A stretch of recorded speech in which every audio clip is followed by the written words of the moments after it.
Super 6 নিশ্চিত করার লক্ষ্য বেঙ্গালুরুর। জয় চাইবেন বেনালি। নতুন বছরের শুরুটা খুব একটা ভালো ছিল না বেঙ্গালুরু এফসির পক্ষে। অ্যাওয়ে ম্যাচে পরাজিত হতে হয়েছিল খালিদ জামিলের জামশেদপুর এফসির কাছে। সেটা নিঃসন্দেহে হতাশ করেছিল সকল সমর্থকদের। পরবর্তী ম্যাচ থেকে ঘুরে দাঁড়ানোর পরিকল্পনা থাকলেও সেটা সম্ভব হয়নি। অনবদ্য লড়াই করেও শেষ মুহূর্তে গোল হজম করতে হয়েছিল কলকাতা ময়দানের তৃতীয় প্রধান তথা মোহামেডান স্পোর্টিং ক্লাবের কাছে। তারপরও কেটে যায় প্রায় 4টি ম্যাচ, কিন্তু জয়ের দেখা সহজে মেলেনি।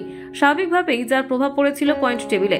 একটা সময় তাদের সুপার 6-এ যাওয়ার সম্ভাবনা ক্রমশ কমতে শুরু করলেও সহজে হার মানতে নারাজ ছিলেন কোচ জেরার্ড জারাগোজা। বেশ কিছু বদল এনেছিলেন দলের মধ্যে।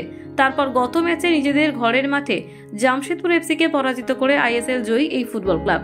সেই সুবাদে 20 ম্যাচে 31 পয়েন্ট নিয়ে বর্তমানে লিগ টেবিলের 6ষ্ঠ স্থানে রয়েছে সুনীল ছেত্রীদের এই ফুটবল ক্লাব। তাদের ঘাড়ের কাছে নিঃশ্বাস ফেলছে সার্জিও লোবেরার ওড়িশা এফসি। এক ম্যাচ বেশি খেলে তাদের থেকে মাত্র 2 পয়েন্ট পিছিয়ে রয়েছে ওড়িশা, যার ফলে এই পরিস্থিতিতে দাঁড়িয়ে সুপার 6-এ নিজেদের নিশ্চিত করতে হলে নর্থ ইস্টের বিপক্ষে জয় পেতে হবে রাহুল ভেকেদের। সেক্ষেত্রে কিছুটা হলেও অ্যাডভান্টেজ পাবে কর্ণাটকের ফুটবল ক্লাব। সূচি অনুযায়ী শুক্রবার সন্ধ্যায় ইন্ডিয়ান সুপার লিগের পরবর্তী অ্যাওয়ে ম্যাচে খেলতে নামবে বেঙ্গালুরু। এই ম্যাচেও সেই জয়ের ধারা বজায় রাখতে চাইবেন জারাগোজা, কিন্তু লড়াইটা যে খুব একটা সহজ হবে না সেটা ভালো মতোই জানেন সকলে। হিসেব অনুযায়ী দেখলে মোহনবাগান সুপার জায়ান্টের কাছে পরাজিত হওয়ার পর থেকে এখনো পর্যন্ত টানা 10টি ম্যাচে অপরাজিত রয়েছে পেদ্রো বেনালির নর্থ ইস্ট ইউনাইটেড। এই পরিস্থিতিতে নিজেদের ঘরের মাঠে আত্মবিশ্বাসী হয়ে খেলতে দেখা যাবে আলাউদ্দিন আজেইরেইদের, যা বলাই চলে।